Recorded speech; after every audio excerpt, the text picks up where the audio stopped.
Ay, yuda, sinong mas masaya? Donnie noon o ngayon? Yan ang naging tanong namin sa pinakamalapit na kaibigan ng aktor.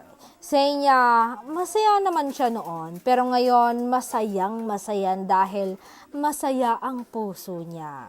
Siguro kung ile-level natin, 10 out of 10, siguro nasa 12 siya. He's madly in love to her.